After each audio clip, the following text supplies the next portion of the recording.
This drawing, derived from potential flow theory, shows how the streamlines around a combination of a flat plate and a cylinder would look if fluids did not have viscosity. When a real fluid, water, flows around the same shape, the flow is quite different. Boundary layers, thin layers of fluid in which viscosity affects the flow dynamics, are formed along the surfaces of the object. The behavior of these boundary layers under the influence of pressure gradients can, in some cases, drastically alter the flow.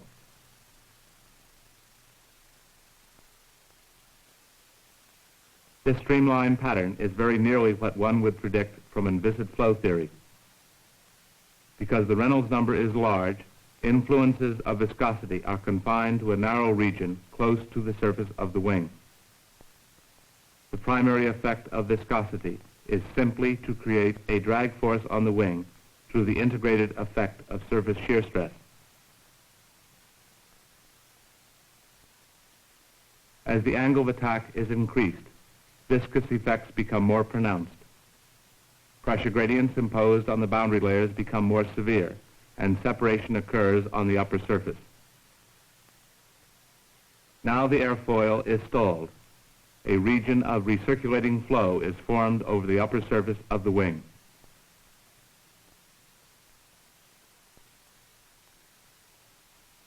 In order to understand how viscous forces can influence the entire flow field, we shall look at what causes boundary layers, how they grow, how they respond to pressure gradients, and the difference in behavior of laminar and turbulent layers.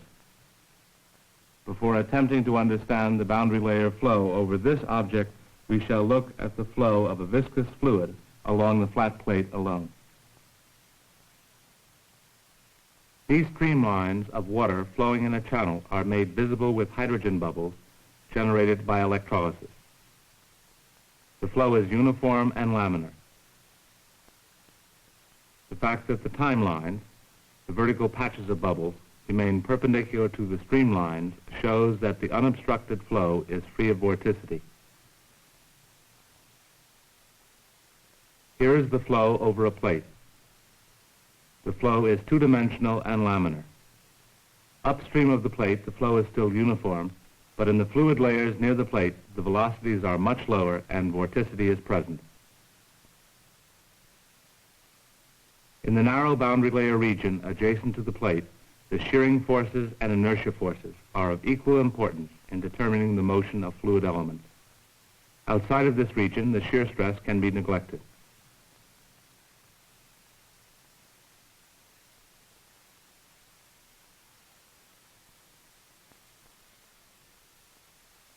The thickness of the boundary layer increases along the length of the plate. Fluid deceleration is transferred from one fluid layer to another by viscosity.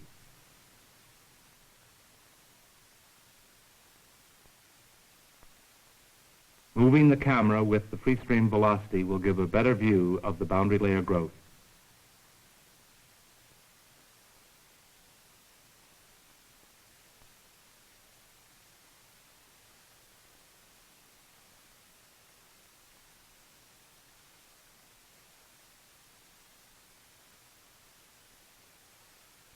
The velocity throughout the boundary layer is less than that in the free stream. There is no slip between the plate and the layer of fluid immediately adjacent to it. At the plate, the relative velocity is zero. This is the no-slip boundary condition of viscous flow. The displacement of the bubbles corresponds closely to the velocity profile in the boundary layer. The thickness of a boundary layer is sometimes defined as the distance delta from the surface to where the velocity u reaches some fixed percentage of the free stream value. For our purpose, we will use 95% of the free stream velocity to define the thickness of our boundary layer.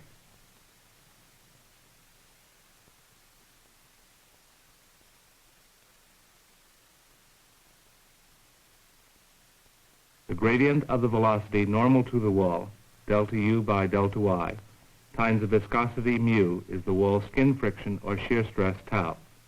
The greater the velocity gradient normal to the wall, the greater the shear stress.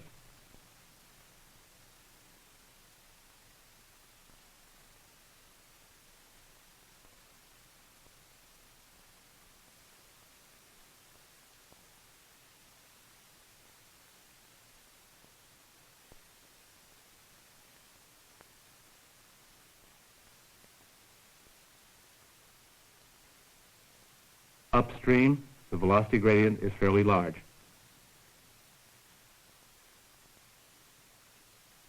Downstream, it is much less.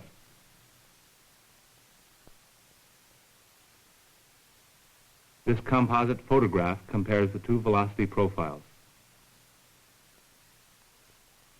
The smaller gradient downstream indicates the wall shear stress decreases along the plate. The growth of the boundary layer thickness along the plate can be explained by considering the time history of the vorticity within the boundary layer.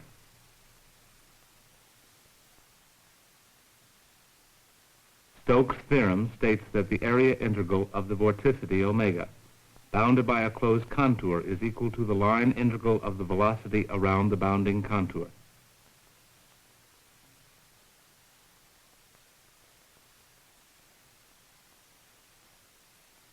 The circulation gamma is the sum of the vorticity enclosed by the contour.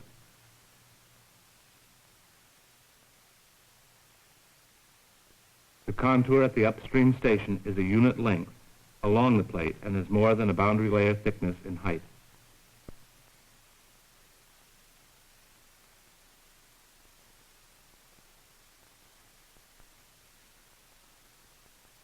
At the top, the local velocity is parallel to the contour, but in the opposite sense. The components of velocity along the right and left parts of the contour are virtually zero.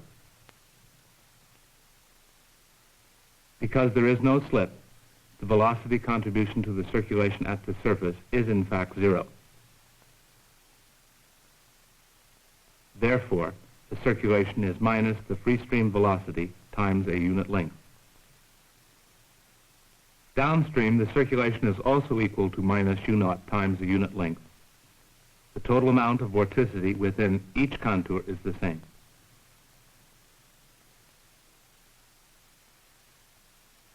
Because there is no vorticity upstream of the plate, and because the circulation per unit length along it is constant, we conclude that all of the vorticity in the boundary layer is introduced at the leading edge.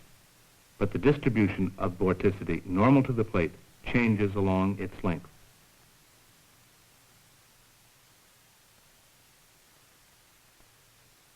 Upstream, 95% of the total vorticity is contained within this area.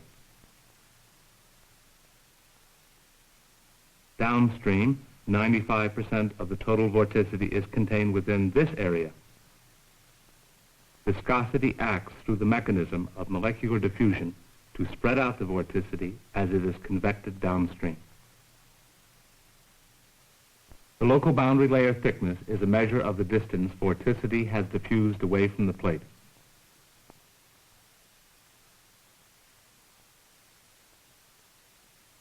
We can relate the factors controlling this growth process in the following simplified manner.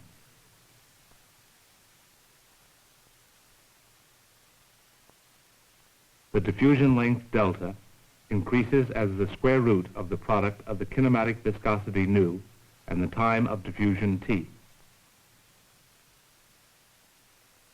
At a distance L from the leading edge, the diffusion time is proportional to L divided by the free stream velocity u0. We combine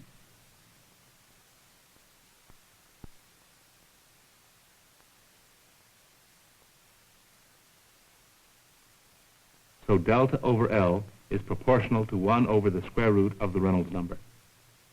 This relationship is valid only at high Reynolds numbers when delta is small compared to L. Increasing the flow velocity will decrease the boundary layer thickness at any given station along the plate.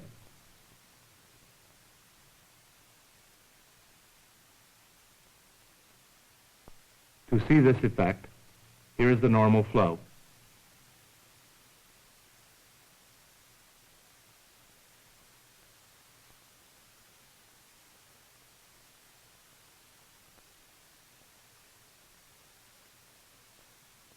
We will speed up the flow. Now, the flow velocity outside the boundary layer has increased. At any position along the plate, the boundary layer thickness is now less than before, because with a higher mainstream velocity, the boundary layer has had less time to grow.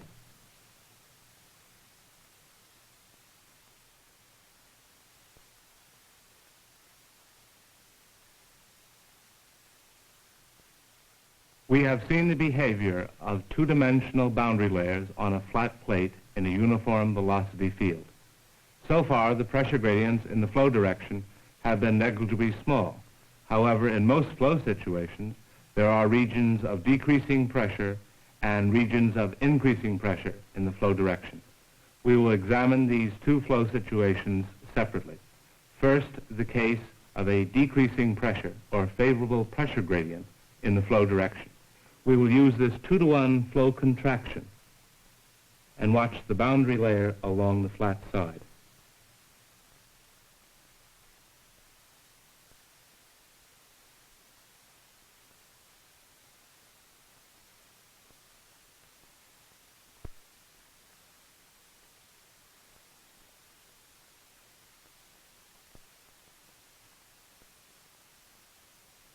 The upstream boundary layer is growing slowly as it enters the contraction. After the contraction, the boundary layer is thinner. Note that the distance from the wall to the streamline downstream is about half what it is upstream, because the two-dimensional flow contracts 2-to-1.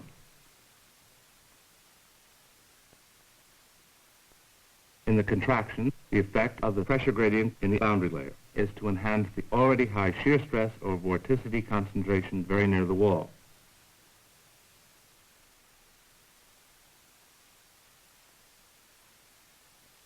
It is as though a new boundary layer were being generated within the old.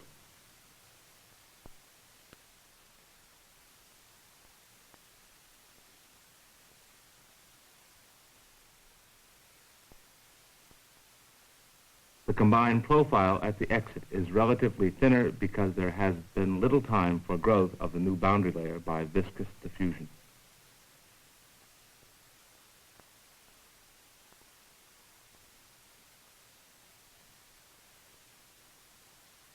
Using vorticity arguments, we can see that the vorticity added to the boundary layer by the contraction has had little time to diffuse. So downstream, a larger percentage of the total vorticity is nearer the wall. This results in a relatively thinner boundary layer and higher wall shear stress.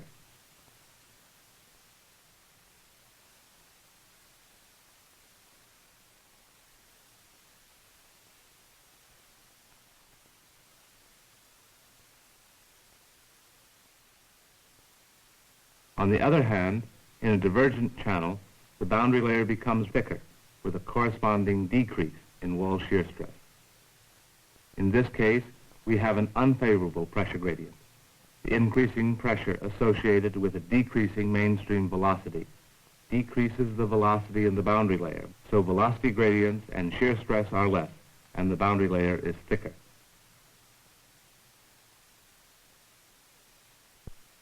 At a larger angle, the decrease in velocity is so great that somewhere along the wall, the velocity gradient normal to it becomes zero, accompanied by a local reversal of flow immediately downstream of the point. The fluid, which was in the upstream boundary layer, is no longer in contact with the wall and is separated from it by a region of reversed or recirculating flow. The boundary layer is said to have separated.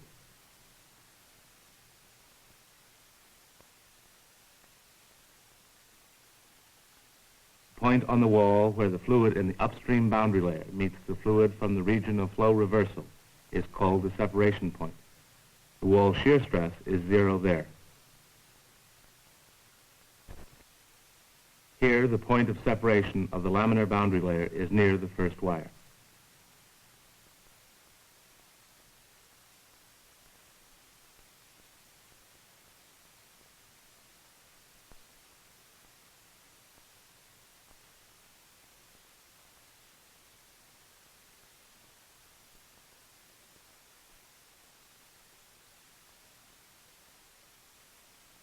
The boundary layers we have seen so far have all been laminar.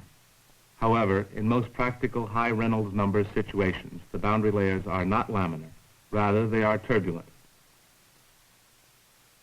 Flow along a cylinder filmed with a high-speed camera can show the stages in the transition of the boundary layer from a laminar one to a turbulent one.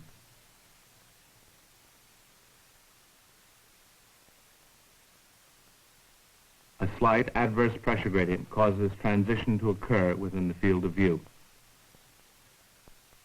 The steps in the transition are very complicated and interdependent.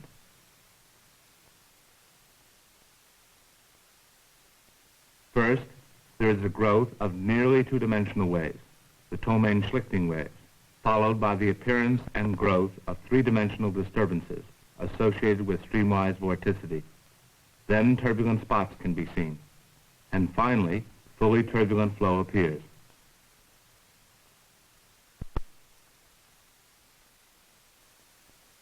Here, the exact position where growth of two-dimensional disturbances begins depends on random small-scale fluctuations in the flow, and therefore varies with time in a random way.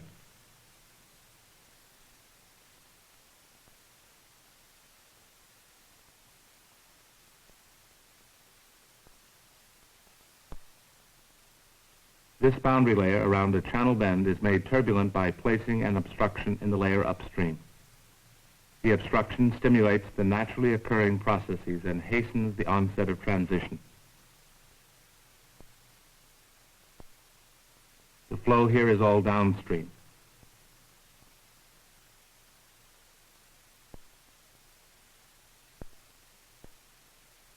Removing the trip rod results in separation and backflow. Bubbles accumulate at the separation point.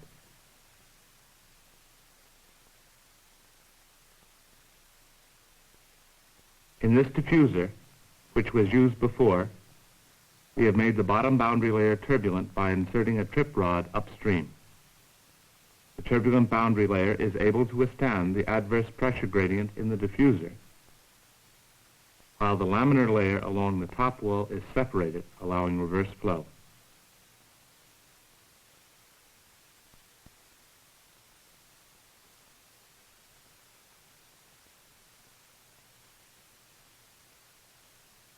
These timelines show that in the turbulent boundary layer, there is no separation. The overall flow is downstream.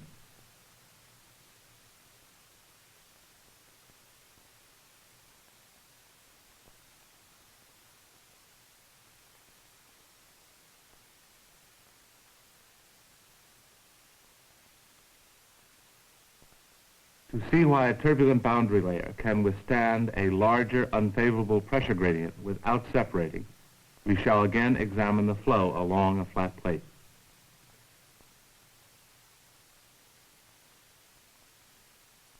The boundary layer on the bottom side is laminar and two-dimensional. On the top side, the boundary layer has been tripped by a wire placed well upstream. Unsteady motions in the turbulent boundary layer are three-dimensional. Some of the motions are perpendicular to the plane of view.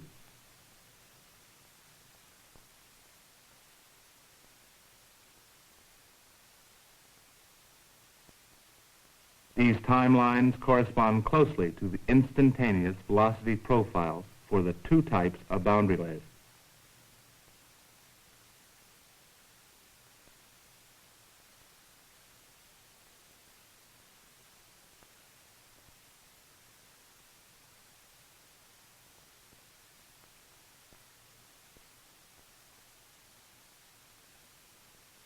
Superimposing a number of displacement lines enables us to obtain a mean velocity profile for the turbulent layer and the laminar layer, and at the same time gives an experimental notion as to where the fluctuations occur and how large they are in the plane of mean motion. In this photograph, we can compare mean laminar and turbulent profiles. Here is the laminar one, the turbulent one, and here they are superimposed.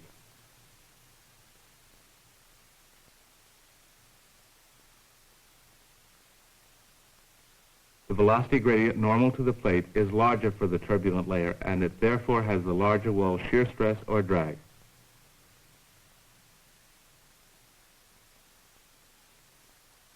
circulation is the same for both layers. Both boundary layers therefore contain the same amount of vorticity per unit length of the plate. However, the distribution of vorticity in the two layers is very different. There is more vorticity near the plate in the turbulent layer. The distribution of momentum in the two layers is also different.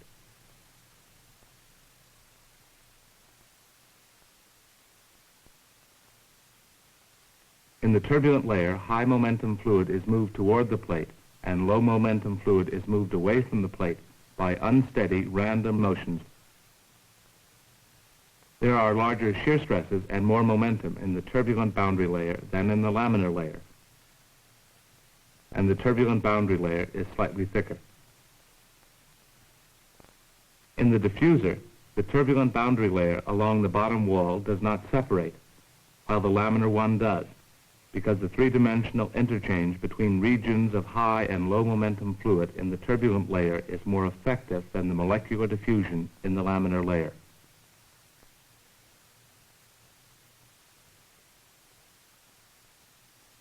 Similarly, a turbulent boundary layer on the upper surface of this airfoil prevents large-scale separation or stall until a very high angle of attack.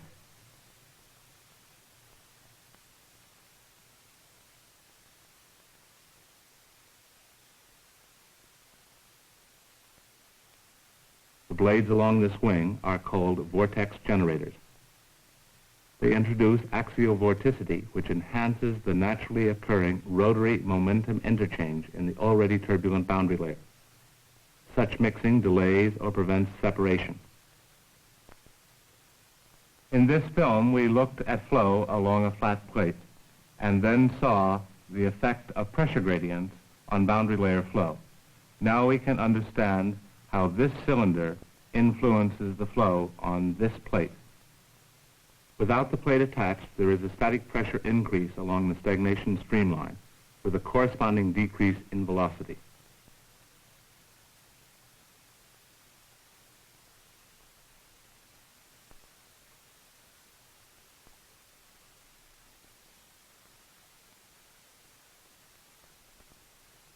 When the plate is attached, a positive pressure gradient is imposed along the plate in the flow direction. This unfavorable pressure gradient causes boundary layer separation, and the flow field is radically altered.